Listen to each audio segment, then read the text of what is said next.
जोहार नमस्कार दोस्तों। आज हम लोग इस वीडियो में समझने वाले हैं नगरी में जो जमीन विवाद से संबंधित सरकार के खिलाफ में जो मोर्चा खोल रखा है ग्रामीणों ने, उसके विषय में आज हम लोग इस वीडियो में अपने लैंग्वेज में चर्चा करने की कोशिश करेंगे।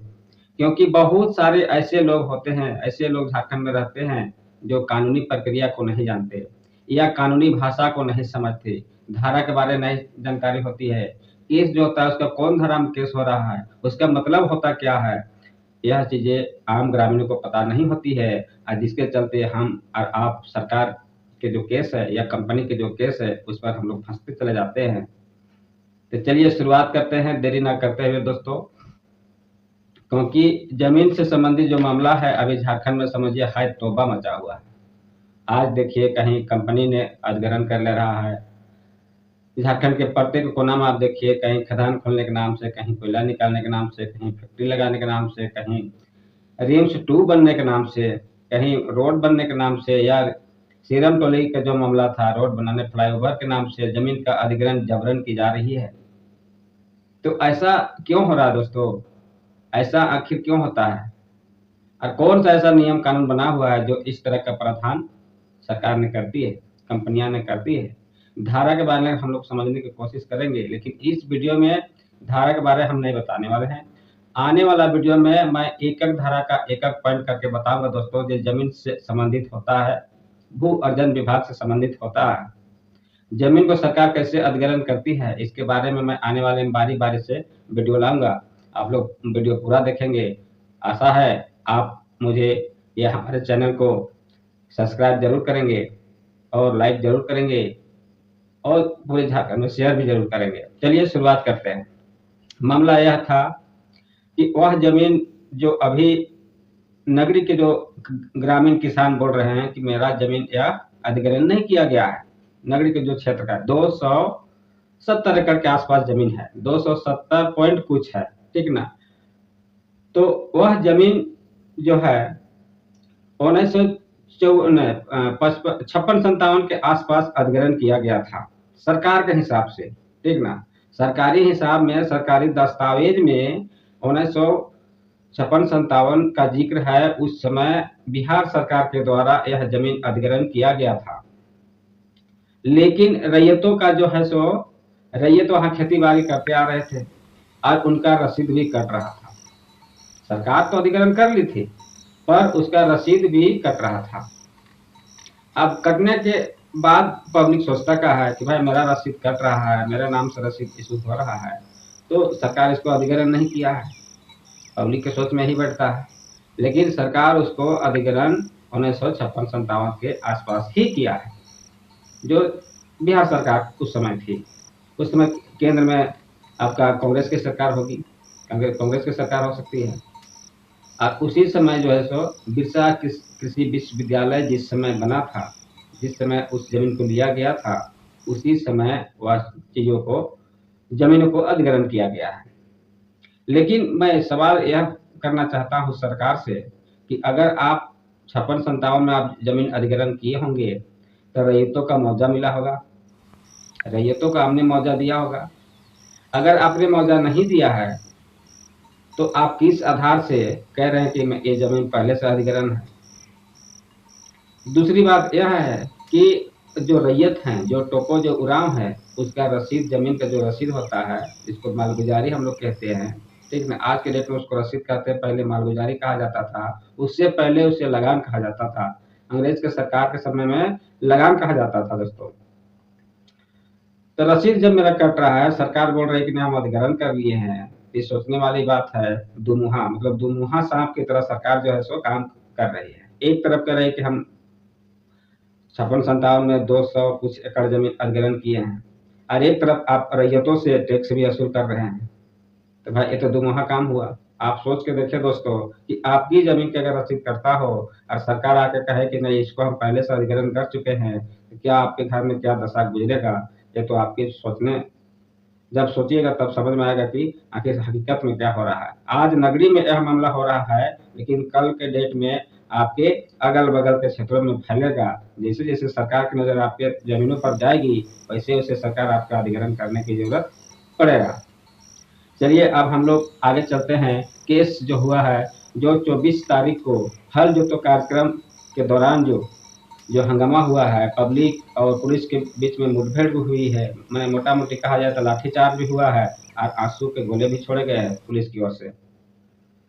इसके अलावा भी पुलिस और प्रशासन सरकार मिल करके ग्रामीणों को ऊपर और जो आंदोलन कर रहे थे उसके ऊपर केस दर्ज किया गया है। मेरा जमीन और हमें ही केस दिया जा रहा है। अब हम लोग शॉर्ट भाषा में समझने की कोशिश करते हैं, क्योंकि बहुत लंबा चौड़ा एरिया है बात करने के लिए। अगर उतना बात करेंगे दोस्तों, हमको लगता है 2 घंटा बीत जाएगा वीडियो बनाने में। 10 से 15 मिनट के अंदर ही शॉर्ट में निकलने की कोशिश कर रहे हैं। खास मुद्दों को मैं इस वीडियो में बताने की कोशिश करूंगा। मामला यह था कि हल जोतो कार्यक्रम में आप भी जान रहे हैं, हम भी जान रहे हैं, ठीक ना। लेकिन हम लोग नियम कानून को नहीं जानते, जिसके चलते कुछ मामला फंस जाता है। उसमें बहुत सारे राजनीतिक दल लोग भी आए थे, देवेंद्रनाथ महतो आए थे, इसके अलावा बहुत सारे दल के लोग आए थे, बीजेपी के लोग थे, ग्रामीण लोग थे, ठीक ना। अब जिसका जमीन था रैयत लोग थे, और इस तरह से जो है सो गीता श्री उरांव, देवेंद्रनाथ महतो, निशा भगत, इसके अलावा बहुत सारे नेता लोग भी आए थे, खास करके जो विपक्ष में रहते हैं वह नेता लोग पब्लिक को या ग्रामीणों के पक्ष के रूप में आए थे। और आंदोलन हुआ। आंदोलन होने के बाद धरपकड़ भी हुई, हल जोताई भी हुआ, ठीक ना। उसके बाद जो है सो एक दिन के बाद में 24 तारीख को जब यह घटना घटा, और 24 तारीख को लोगों के ऊपर फायर नहीं हुई, 25 छोड़ 26 को हुआ। मैंने 25 तारीख को प्रशासन ने सभी लोगों का नाम पता एड्रेस पता किया, एक दिन फुर्सत में उसको केस बनाया, और 26 तारीख को उसके ऊपर केस कर दिया है। कुल 85 लोगों के ऊपर केस हुआ है दोस्तों। जितने भी आंदोलनकारी हैं और रैयत हैं उनके खिलाफ में यह केस दर्ज किया गया है। तो कुल 85 लोगों के ऊपर केस हुआ है। गीता श्री उरांव, देवेंद्रनाथ महतो, निशा भगत, इस तरह का अनगिनत लोग हैं जो आज सरकार उसके खिलाफ में केस किया है, और केस करके उसको कमजोर करने की कोशिश की जा रही है। सरकार की ओर से हर कोई भी सरकार हो, चाहे बीएमएम सरकार हो, चाहे बीजेपी सरकार हो, चाहे कांग्रेस सरकार हो, जब भी सत्ता में आती है तो कहीं न कहीं लाठीचार्ज की कार्रवाई करना उसका एक फितरत बन गया है। जब भी कोई आंदोलन होता है तो लाठीचार्ज किया ही जाता है। वोट हम ही देते हैं, हमारा वोट से आज सरकार बना हुआ है। क्या नागरिक लोग जेएमएम को वोट नहीं किए हैं? क्या नागरिक लोग कांग्रेस को वोट नहीं किए हैं? वोट हम किए हैं तब आप सरकार में हैं, और सरकार में रहते हुए भी आज हमारे जमीनों को सुरक्षा सरकार नहीं कर रही है, जबरन लूटने का प्रयास कर रही है। हर जगह इसी तरह का मामला बनते जा रहा। अब बताइए, जो निर्दोष आदमी है, निर्दोष आदमी के ऊपर में आप जो है सो पुलिसी कार्रवाई किए हैं। अब पुलिसी कार्रवाई ऐसे किए हैं दोस्तों, आप थोड़ा सा मैं इसका जो एफआईआर दर्ज हुआ है उसके बारे में मैं आपको बताता हूँ। केस को मजबूत करने के लिए डेंजर बातों को लिखा गया है। पुलिस का कहना है लाठी डंडा से लैस होकर नगरी में पहुंचा था सारे ग्रामीण या बाहरी लोग का भी जिक्र किया गया है। बताइए, बाहरी लोग किसको? अमेरिका के लोग आए थे यहाँ लड़ाई लड़ने के लिए। अमेरिका पाकिस्तान के लोग तो नहीं आए होंगे ना, लेकिन केस में दर्ज है। फुल डिटेल्स मैं नहीं दिखा सकता हूँ दोस्तों, क्योंकि मेरे पास कॉपी नहीं है।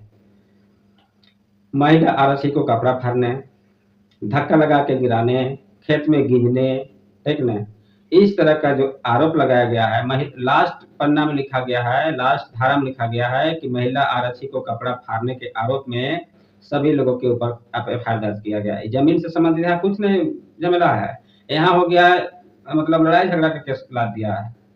झगड़ा है जमीन का, लेकिन केस आपको दूसरे में फंसाने की कोशिश की जा रही है।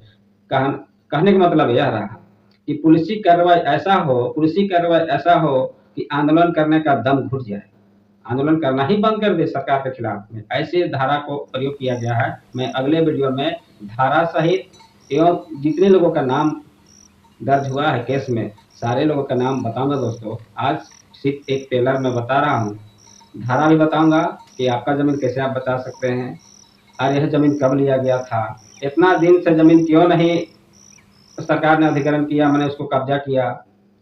खेती लोग कर रहे हैं, किसानी लोग कर रहे हैं, रसीद भी कट रहा है, सरकार जबरन कोशिश कर रहा है कि भाई मेरा है। और मैं एकदम मुख्य सवाल पर आप आने की बात कर रहा हूँ दोस्तों, जिस समय अर्जुन मुंडा की सरकार थी बीजेपी का, उस समय वहां भी कुछ बनाने की प्रक्रिया तेज हुई थी। तेज होने के बाद जब पता चला कि नए बिरसा कृषि विश्वविद्यालय के बगल में जो नगरी है, नगरी में 270 एकड़ जमीन सरकार का है, पहले से खरीदा हुआ है।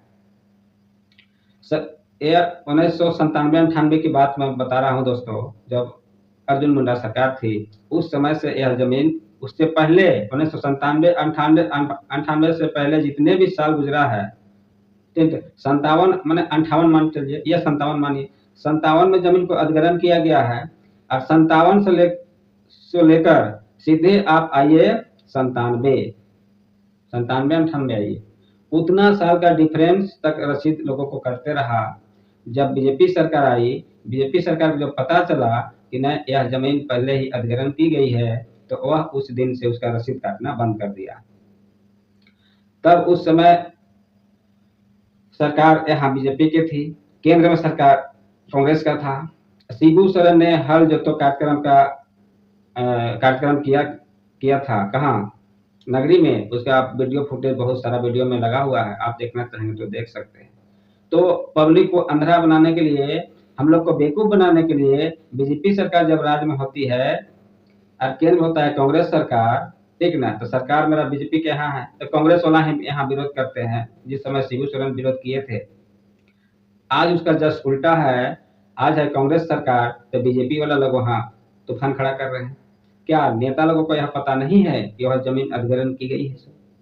तो आम जनता को यह बात क्यों नहीं बताती कि भैया आपका जमीन अधिग्रहण की गई थी, लेकिन रसीद क्यों कट रहा है? इस पर क्यों नहीं बैठ के विचार किया जाता है? सरकार और विपक्ष और खास करके किसानों के लोगों को बैठक रखना चाहिए था और उसमें बताना चाहिए था कि इस तरह मामले में जो है जमीन को अधिग्रहण किया गया था। जमीन अधिग्रहण करने का बहुत सारा रूल है, ठीक ना। कुछ ऐसे रूल है जो आपका 8 से 10 दिन में जमीन अधिग्रहण कर लिया जाएगा, मुआवजा आपके बाद में तय होती है। तो कहीं उसी तरह का मामला तो यह नहीं है। आनन फानन में कोई सामाजिक सेवा, रेल, पुल, पुलिया या रोड, फ्लाईओवर, हॉस्पिटल जो बनता है सरकारी चीज, वह जमीन को अधिग्रहण करने के लिए बिना नोटिस का भी अधिग्रहण किया जा सकता है भू अर्जन विभाग के द्वारा। ऐसा सरकार ने रूल बना कर रखा है। कहीं वही तहत के द्वारा इन लोग को जमीन अधिग्रहण किया गया, लेकिन मुआवजा तो मिला होगा। अगर मान लिया जाए अभी 1957-58 से 57-58 अधिग्रहण किया गया है और आज हो गया है 2025, इतना साल के अंदर में उसका पुनर्वास मिला होगा, जमीन का मुआवजा मिला होगा, नोटिस गया होगा, बहुत सारा प्रक्रिया हुआ होगा। तो सरकार इतना दिन से क्यों नहीं ऐसा करना चाह रही? अब राजनीतिक बात फिर से दोबारा मैं करना चाहता हूँ कि अगर चारों साइड से हम लोग देखें, ई कान पकड़े तो सेम वही बात, ई कान पकड़े तो सेम वही बात। ऐसा मैं क्यों कर रहा हूँ? बीजेपी सरकार होती है तो कांग्रेस हल्ला करती है किसानों के पक्ष में, और कांग्रेस का सरकार होती है तो बीजेपी हल्ला करती है किसानों के पक्ष में। आखिर किसान जाए तो जाए कहाँ, करे तो करे क्या? आप लोग कमेंट में बताएं दोस्तों। जो मैं बात रख रहा हूँ, क्योंकि मैं भी रांची का निवासी हूँ, मेरा भी जमीन आईटीबीपी में गया है। 28 डिसमिल का प्लॉट है, वह 14 डिसमिल लिया था। आईटीबीपी जब बन रहा था, आज से 15 साल पहले की बात मैं बता रहा हूँ। मेरा घर गागी हुआ, अस्थायी घर मेरा गागी हुआ, और मैं पतरातू में रहता हूँ। थोड़ा सा मैं अपना कहानी बता देता हूँ, उस जमीन को मैंने कैसे बचाया था। मेरा एक चाचा है, हम लोग जब नोटिस पड़ा तो मैं वहाँ गया था। उस समय झोपड़ी में लोग रहते थे, आईटीबीपी के लोग 2, 4, 10 गो रहते थे। तो सरकार ने 14 डिसमिल का ही अधिग्रहण किया था, नोटिस हम लोग को 14 डिसमिल को मिला था। लेकिन जब जमीन पोजीशन पर गए तो पूरा प्लॉट में ही कांटा वाला घेराव लगा दिया था। तो मैंने ऑफिस में आके बोला कि जब आप 14 डिसमिल का नोटिस किए हैं तो पूरा प्लॉट में आपने क्यों बाउंड्री कर दिया है? तो नहीं ऐसा कुछ नहीं होगा, कोई दिक्कत नहीं होगा। आपको कोई दिक्कत है तो बताइए, हम लोग करेंगे। हम बोले कि हमको दिक्कत है, बाउंड्री पहले तोड़िए, अन्यथा हम आज तोड़ के जाएंगे। बोले नहीं, नौकरी देंगे, ये करेंगे, वो करेंगे। वहाँ के जो स्टाफ थे, आईटीबीपी के जो स्टाफ थे, उसको हमें मुंह में कहा गया था कि आपको नौकरी देंगे, कल आप आइए पेपर लेते। लेकिन मैं नौकरी ठोकर मार दिया, क्योंकि हम लोग 7-8 गोतिया होते हैं और एक आदमी अगर नौकरी लेते तो हमारे ऊपर गोतिया लोग भी आरोप लगाता कि नौकरी लेने के लालच में जमीन हड़प लिया है। तब जो है सो हम बोले कि नौकरी नहीं चाहिए, बाउंड्री हटना चाहिए। बोला कि नहीं ऐसा तो नहीं हो सकता है, तो नहीं होता है तो हम लोग आज हटा के जाएंगे। मात्र 2 ही आदमी थे दोस्त। उसके बाद गागी चल गए हम लोग, गागी से लाए गोतिया घर से टांग ली और हथौड़ा उठा करके गाड़ा था आपका रड वाला, तार वाला था, तो तार वाला को मारते गए तो सब तार टूट गया। तार टूट गया। उसके बाद भू अर्जन विभाग में उसी दिन रांची गए, रांची में जाके भू अर्जन विभाग में केस ठोक दिए। एक ही दिन दोनों कार्रवाई किए थे। उसके बाद वह बाउंड्री जो है सो हटा करके जांच जब हुआ तो हटा करके पीछे किया, और उस समय हम लोग को दिया था मुआवजा के रूप में 1500 रुपये डिसमिल। लेकिन हम लोग जब केस ठोके तो हम लोग 52-53 रुपये मिला था। जिस समय आपका हाईवे बन रहा था, रिंग रोड बन रहा था, वही आसपास रिंग रोड भी बना है। उतना साल में तो मैं नहीं बता सकता कि एक ही वर्ष बना था। इस तरह का मामला होता है दोस्तों।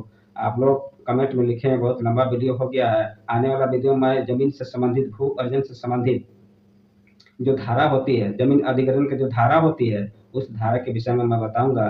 कौन सा धारा में नोटिस होता है, कौन सा धारा में बिना नोटिस होता है, और कौन सा धारा में आपातकालीन में जमीन को अधिग्रहण किया जाता है और जमीन छीनी जाती है। दोस्तों, हम और आप नहीं जानते हैं धारा होता क्या है। हम सीधा सरल भाषा में जानते हैं कि जमीन मेरा है तो मेरा है, लेकिन सरकार जिसको हम लोग चुन के भेजते हैं वही सरकार हमको चुना लगाती है। चाहे कांग्रेस का सरकार हो, बीजेपी का सरकार हो, चाहे भारत का किसी भी सरकार बना हो। कांग्रेस सरकार उस समय अगर अधिग्रहण किया होगा जमीन को 1957-58 में, तो लोगों को नोटिस क्यों नहीं दिया? दूसरी बात है कि रसीद क्यों करते आ रहा था? तीसरी बात है कि उसको मुआवजा मिला होगा, पब्लिक को पता होगा। जिस जमीन को हम बेच चुके हैं वह जमीन को तो पैसा मिला होगा, चाहे 8 ना मिले, चाहे 75,000 मिले, लेकिन क्या मुआवजा तो दिया नहीं है। अभी बोलेगा ट्रेजरी में जमा है, पैसा आप जाके उठाव कर लीजिए। 8 आने के 10 से पैसा उठाएगा पब्लिक? मतलब सीधा समझिए, जिसका सरकार जिसका लाठी उसका भैंस। इस तरह का कारनामा देश में, झारखंड में ही नहीं पूरे देश में हो रहा है। ऐसा कारनामा झारखंड में ही पूरे देश में हो रहा है। आप देखे होंगे बड़का गांव का अम्बा प्रसाद का जो अतीत है, क्या बोलते हैं, चिमनी भट्ठा। वो चिमनी भट्ठा ईंट वाला था, लेकिन वो मिट्टी वाला ईंटा नहीं बनता था, उसमें दूसरा ईंट बनता था। उसमें महंगा ईंटा बनाया जाता था। एक ईंटा का दाम 1000 रुपये पड़ता है, उतना महंगा ईंटा बनता था उसमें। उसको जो है सो सरकार में है, जमीन सरकार में समर्थन है, उसका पार्टनर है, और पार्टनर को धंसा दिया राज मुख्यमंत्री। मतलब समझिए कि मौन हो गया है, कुछ नहीं बोल रहे हैं। जोहार दोस्तों, नेक्स्ट वीडियो में मिलेंगे। जोहार, नमस्कार।